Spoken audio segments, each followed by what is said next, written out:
오늘 시간에는 하나님의 의로 이런 제목으로 함께 은혜를 나누겠습니다. 한번 따라하시면 감사하겠습니다. 하나님의 의로. 하나님의 의로. 네. 사람이 살아가는데 꼭 필요한 것은 의로입니다. 사람은 먹고 마시는 것만 가지고는 살 수 없습니다. 사람은 의로를 받아야 합니다. 의로를 받을 때 마음에 평안을 가질 수 있고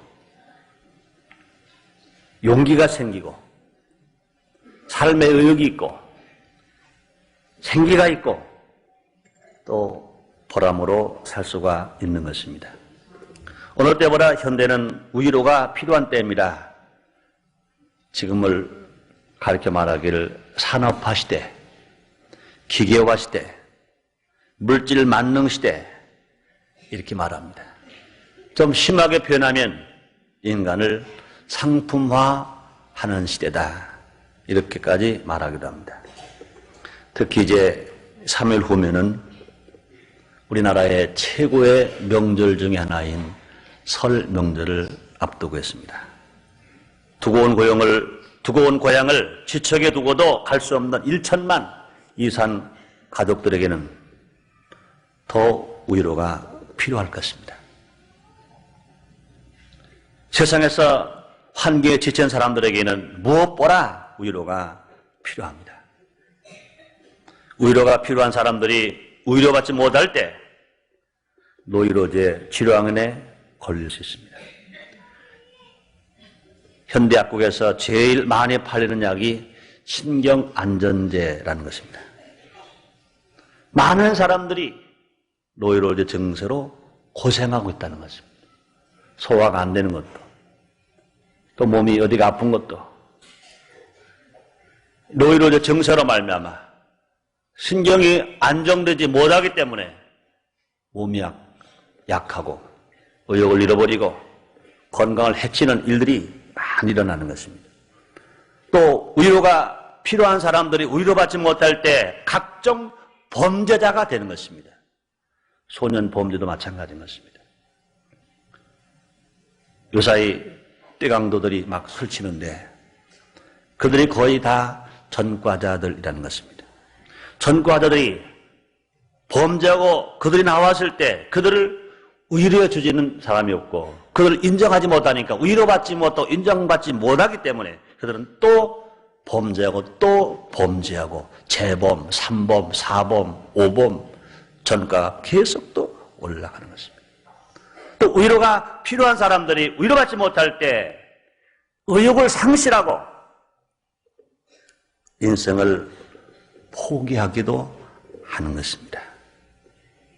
오늘은 현대를 살아가는 우리들이 좀 더 바르게 살기 위해서 하나님의 위로라는 제목으로 위로에 대하여 말씀을 증거하고 함께 생각해보는 시간을 갖도록 하겠습니다. 첫째로 서로 위로해주고 위로받아야 합니다. 현대를 살고 있는 모든 사람들은 지쳐 있습니다. 남녀노소 빈부 귀천할 것 없이 다 지쳐 있습니다. 연령에 관계없이 지쳐 있습니다. 소유의 많고 적음에 관계없이 지쳐 있습니다. 또 지식이 있고 없고 지쳐 있습니다. 권세도 있는데도 지쳐 있고 권세가 없는 자도 지쳐 있습니다. 가정에서도요, 남편은 남편대로 지쳐 있고요, 아내는 아내대로 지쳐 있습니다. 또 자녀는 자녀대로 지쳐 있습니다. 직장에서도요, 사장은 사장대로 지치고 종업원은 종업원대로 지쳤습니다. 나라에서도요, 나라 살림을 이끌고 나가시는 대통령은 대통령대로 많은 업무량, 살기 좋은 나라 만들기 위해서 어쩔 수 없이 지쳐 있는 것입니다. 장관은 장관대로, 공무원은 공무원대로, 국민은 국민대로 지쳐 있습니다. 각자가 자기에게 주어진 짐을 지고 가면서 애를 쓰고 수고하면서 지쳐 있습니다. 누가 몰래 건드리라도 하면 쓰러질 것 같고 터질 것 같은 그런 상태라고도 말할 수 있습니다. 모두가 그러므로 위로가 필요합니다. 이럴 때 우리가 할 일은 우선 서로 위로하는 것입니다. 가정에서는요, 남편은 아내를 위로하고, 아내는 남편을 위로하고, 부모는 자녀를 위로하고, 자녀도 부모님을 위로해 드리는 것, 이거 필요합니다. 형제간에도 동생이 형을 위로하고 형이 동생을 위로하는 것도 필요합니다. 또 교회에서도요, 주의 종은 성도들과 재직들을 위로하는 것입니다. 또 마찬가지로 성도들도요, 주의 종에게 위로의 말을 해주는 것, 이건 아주 중요한 것입니다. 재직들끼리도 마찬가지인 것입니다. 장로님들도요, 서로 위로하는 거예요. 구역장님도 구역원을 위로해주고, 구역원은 또 구역장을 위로해주고, 지역장은 구역장을 위로해주고, 또 구역장은 지역장을 위로해주는 것입니다. 서로 위로해주는 그런 삶이 우리에게 필요한 것입니다. 직장에도 마찬가지인 것입니다. 사장은 종업원을 위로해주고, 또 종업원은 사랑을 위로해주는 것, 이것도 필요한 것인 것입니다. 나라 살림에서도 대통령은 국민에게 희망을 주고, 또 국민을 위로하는 말이 꼭 필요할 것인 것입니다. 국민도 마찬가지인 것입니다. 경무에 시달리고 큰 책임을 지고 일하시는 대통령을 믿고 신뢰하고, 또 대통령을 위로한 마음을 갖는 것, 이것은 중요한 것입니다. 먹는 것 좀 적게 먹고 가지는 것 좀 적게 가져도 서로 위로해주는 생활에서 보람이 있습니다. 서로 위로해주는 생활 속에 기쁨이 있습니다. 서로 위로해주는 생활 속에 행복이 있습니다. 서로 위로해주는 생활 속에 살 맛이 나는 것입니다. 그러므로 우리는 서로 무거운 짐을 지고 살아가는 어려운 생활 속에서 서로 상대를 신뢰하고 상대를 믿고 또 위로해주는 이런 삶이 우리에게 꼭 필요한 것입니다. 둘째로, 예수님은 우리의 위로자가 되시는 것입니다. 한번 따라 하시겠습니다. 예수님은 우리 위로자. 그렇습니다. 사람끼리 위로는요, 필요합니다. 그러나 그것이 궁극적인 위로는 될 수가 없는 것입니다. 사람끼리 위로하는 것은, 그것이 문제 해결이 완전히 되는 것은 될 수 없습니다. 그 문제는 누가 해결할 수 있습니까? 예수님은 친히 말씀하십니다. 마태복음 19장 26절에 말씀하시기를, 사람으로는 할 수 없으되 하나님으로는 다 하실 수 있느니라. 그렇습니다. 예수님은 문제를 해결해 주시고 위로해 주시는 하나님이신 것입니다. 인간은 아담의 범죄한 이후로 모두가 다 문제를 안고 살고 있는 것입니다. 문제 해결의 열쇠는 누가 가지셨습니까? 우리 예수님이신 것입니다. 문제 해결의 주님이시고, 위로의 주님은 모든 인간들을 향해서 이렇게 크게 외치고 말씀하시는 것입니다. 마태복음 11장 28절에 말씀하십니다. 수고하고 무거운 짐진 자들아, 다 내게로 오라. 내가 너희를 쉬게 하리라. 얼마나 위로가 되는 말씀입니까? 얼마나 소망이 되는 말씀입니까? 인간은 누구나 죄의 무거운 짐을 지고 삽니다. 질병에 무거운 짐을 지고 삽니다. 가난에 무거운 짐을 지고 삽니다. 죽음에 대한 공포와 죽음에 대한 무거운 짐을 지고 살고 있는 것입니다. 예수님은 인간들의 이 무거운 짐을 풀어주시기 위해서 대신 고통을 당하셨습니다. 대신 배고프셨습니다. 대신 매맞으셨습니다. 대신 가시관 쓰셨습니다. 대신 십자가에 못 박혀 죽으시면서 얼마나 고통스러우셨던지, 엘리 라마 사막다니, 하나님이여 어찌하여 나를 버리셨나이까 하시면서 예수님은 죽으신 것입니다. 예수님 이 땅에 오시기 600년 전에 이사야 선지자를 통해서 예언해 놓으신 말씀이 있습니다. 이사야서 53장 5절 말씀입니다. 그가 찔림은 우리 허물 인하며 그가 상함은 우리의 죄악을 인하므라.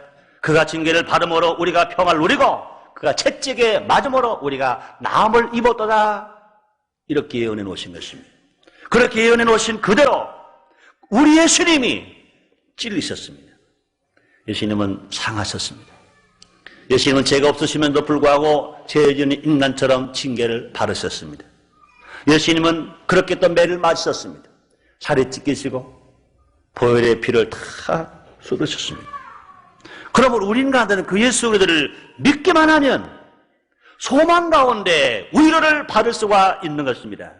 죄가 용서받는 소망, 병에 치료받는 소망, 가난과 저주가 축복받음으로 말미암아 부여해지는 소망, 예수님의 신부가 되는 소망, 하나님의 아들 되는 소망, 마지막 이 세상에서 육신의 장막을 벗는 그날 눈물 없고 슬픔 없고 애통 없는 영원한 천국에 가는 소망. 사랑하는 성도님들, 이런 소망보다 더 큰 위로가 어디 있습니까? 그러므로 우리 함께 불렀던 찬송가 539장의 가사처럼 이 몸의 소망 무언가 우리 주 예수뿐이세요. 우리 주 예수밖에는 믿으리 아주 없도다. 예수님이 우리의 소망이십니다. 그러므로 예수님은 우리에게 위로해 주시는 것입니다. 우리는 죄로 말미암아 멸망받을 수밖에 우리들에게 주님은 찾아오셔서 오늘도 위로해 주고 계신 것입니다. 세 번째로 하나님은 우리의 영원한 위로자이십니다. 그렇습니다. 하나님의 위로는 영원한 것입니다. 하나님의 사랑이 영원하신 것처럼 하나님의 사랑이 영원하신 것처럼 하나님의 위로도 영원합니다. 오늘 본문 말씀에 기록되었습니다. 데살로니가후서 2장 16절로 17절 말씀입니다. 우리 주 예수 그리스도가 우리를 사랑하시고 영원한 위로와 좋은 소망을 은혜로 주신 하나님 우리 아버지께서 너희 마음을 위로하시고 모든 선한 일과 말에 굳게 하시기를 원하노라. 그렇습니다. 우리는 사랑 가운데서 위로는 사랑 가운데서 나올 수 있습니다. 위로는 사랑 가운데서 위로가 나옵니다. 그 위로를 받을 수 있는 사람은 믿음 가운데서 받을 수가 있는 것입니다. 하나님 우리를 사랑하시는 것 믿으시면 아멘 하겠습니다. 그렇습니다. 하나님은 우리들도 우리에게 주는 말씀하십니다. 요한복음 3장 16절에서 말씀하시기를 하나님이 세상을 이처럼 사랑하사 독생자를 주셨으니 이는 저를 믿는 자마다 멸망하지 아니하고 영생을 얻게 하려 하심이라 말씀하셨습니다. 위로는 사랑 가운데서 나올 수 있고 믿음 가운데서 받을 수 있습니다. 가족끼리 사랑할 때 위로할 수 있으며 진실로 믿을 때 그 위로를 받아서 내 것으로 만들 수 있습니다. 고린도후서 1장 3절로 4절에서 바울은 이렇게 말합니다. 찬송하리로라. 그는 우리 주 예수 그리스도의 하나님이시여 자비의 아버지시여 모든 위로의 하나님이시며 우리의 모든 환난 중에서 우리를 위로하사 우리로 하여금 하나님께 받는 위로로서 모든 환난 중에 있는 자들을 능히 위로하게 하시는 자시로다 말씀했습니다. 하나님 우리를 사랑하시는 것 믿으시면 아멘. 하나님 우리를 위로하시는 것 믿으시면 아멘. 그렇습니다. 이것을 믿고 받아들이는 사람들은 하나님의 위로 가운데서 삽니다. 하나님의 위로를 받은 사람들은 남을 위로하면서 살 수 있습니다. 하나님의 사랑받지 못하고 하나님께 위로받지 못하고 우리는 누구도 위로할 수가 없는 것입니다. 그런데 하나님은 성경 말씀을 읽을 때 우리에게 위로와 힘이 생기게 만들어 주시는 것입니다. 여러분들의 제 간증을 들어서 아시는 것처럼 저는 어렸을 때 누구보다 고생을 많이 했어요. 아버지가 10살 때 돌아가셨습니다. 공부하면서 공장에 다니고 또 직장 다니면서 공부하고 누구보다 고생을 많이 했다고 생각을 합니다.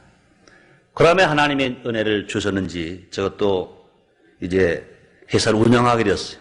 잘 됐어요. 계속 잘 되면 좋았겠는데 중간에 또 잘 안 되는 겁니다. 어려움을 겹치는 거예요. 그러다가 저는 예수를 믿었어요. 예수를 믿고 난 후에 영원히 구원받아 하나님의 자녀가 된 건 너무나 감사하고 너무나 감격했어요. 그러나 영혼은 잘 뛰었는데 가진 것이 없어요. 잃어버린 게 더 많은 것 같아요. 하나님은 나 영혼만 사랑하시고 난 이렇게 고생을 하게 하시는가? 왜 그런가? 그런 생각을 해봤었어요. 하나님 혹시라도 나를 사랑하시지 않는 건 아닌가? 왜 하나님 나를 고생하게 하시는가? 그랬었어요. 그러다가 성경을 읽는 중에 고린도후서 1장을 읽게 되었습니다. 고린도후서 1장 쭉 읽어가는 중에 8절 이하를 읽을 때 내 마음이 막 뜨거워지는 거예요. 이렇게 기록되었습니다. 형제들아, 우리가 아시아에서 당한 환난을 너희가 알지 못하기를 원치 아니하노니 힘에 지나도록 심한 고생을 받아 살 소망까지 끊어지고 우리 마음에 사형 선고를 받은 줄로 알았으니 이는 이렇게 된 것은 우리로 자기를 의뢰하지 말고 오직 죽은 자를 다시 살리시는 하나님만 의뢰하게 하심이라.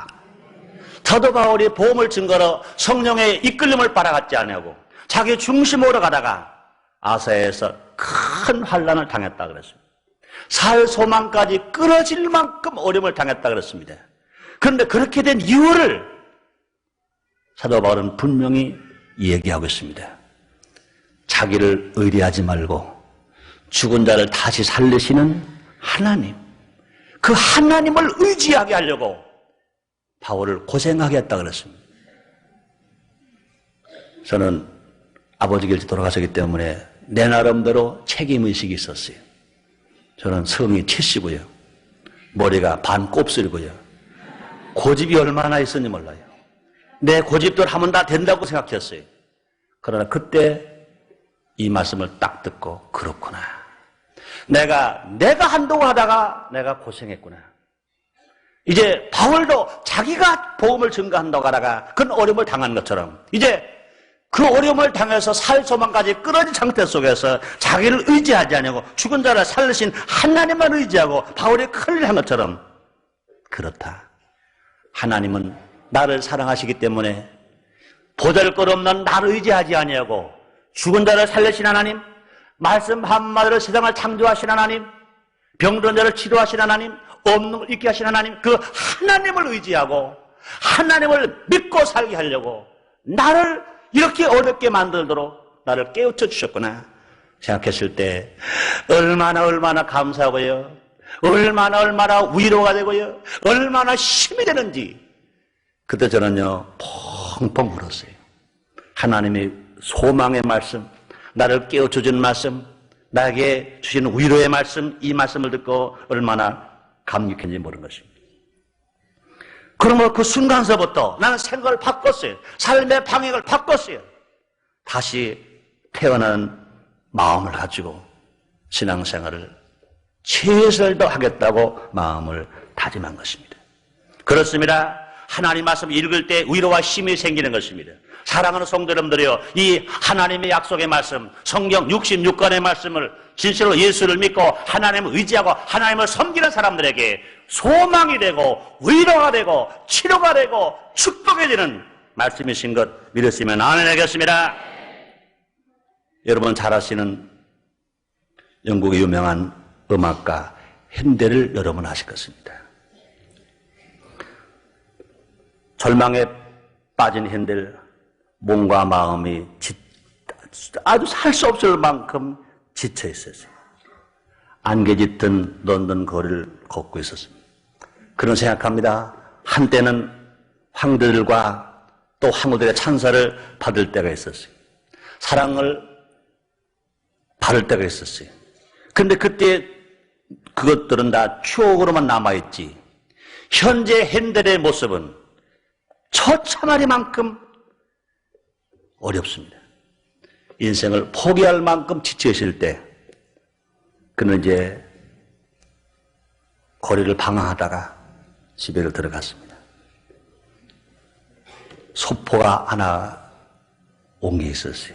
그래서 그것을 풀어봤더니 제넨스가 쓴 음악의 가사들이었습니다. 아무 무관심 없이 힘도 없이 무의식적으로 뜯어서 보았습니다. 힘없이 보았어요.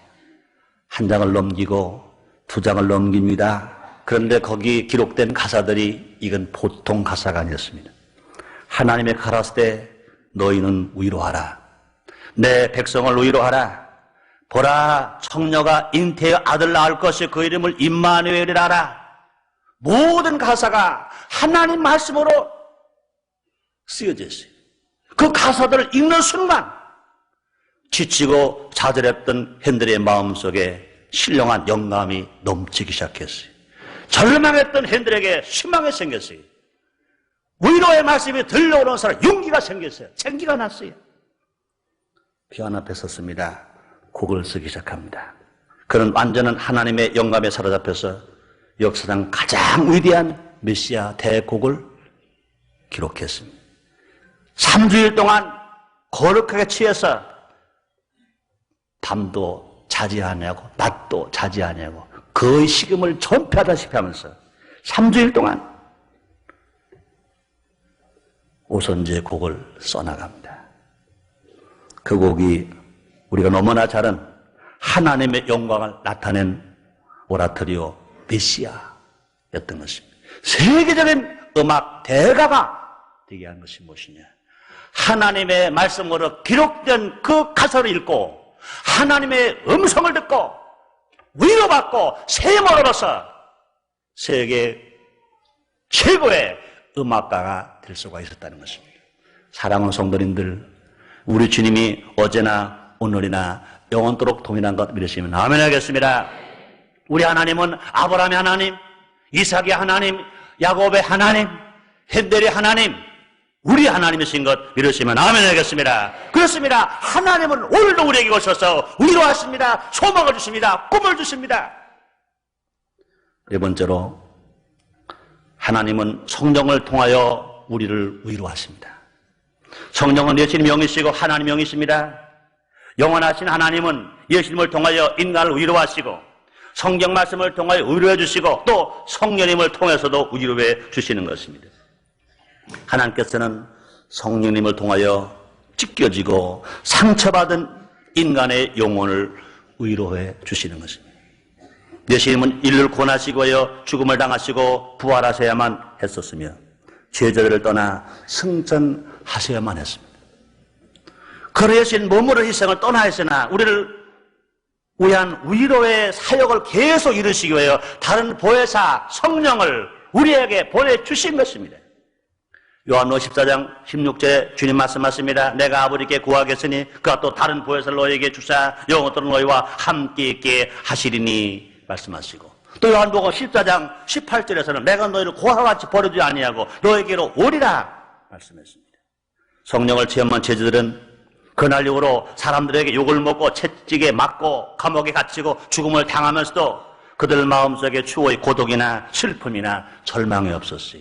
마가다락방에서 예수님이 약속하신 그대로 성령 충만함 받고 권능을 얻은 위로의 힘을 얻은 제자들은 성령께서 그들 속에 계셔서 무한하신 하나님의 위로를 받은 그들은 힘써 나가 복음을 증거했습니다. 생명 바쳐 복음을 증거했습니다. 그들은 시들지 않는 힘을 가지고 쇠하지 않는 힘을 가지고 용기를 가지고 위로를 받아서 하나님 명령을 다 감당할 수 있습니다.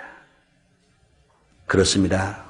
힘을 안 되고 능을 안 되되 여호와 신으로는 되느니라 주님 말씀입니다. 성령은 위로의 영이신 것입니다. 성령님은 지금도 우리에게 찾아오셔서 우리에게 소망을 주시고 위로를 주십니다. 주님 말씀하십니다. 말세 남동과 영에게 성령을 물붓이 주면 자녀는 예언하고 젊은 환상을 보고 늙은이는 꿈을 꾸리라 주님 말씀이시죠. 성령은 위로의 영이신 것입니다. 사랑하는 성도 여러분들이여 성령 충만한 바라 하나님으로부터 위로의 음성을 듣게 되시기를 제 이름으로 축원합니다. 결론을 내겠습니다. 현대를 살아간 우리들은 어느 때보다 위로가 필요한 때입니다. 서로 위로하고 또 영원하신 하나님의 위로로 항상 새 힘을 얻어야 될 것인 것입니다. 가족끼리 위로해주고 성도끼리 위로해주고 직장에서 서로 위로해주고 이웃끼리 위로해주고 모두 지친 마음들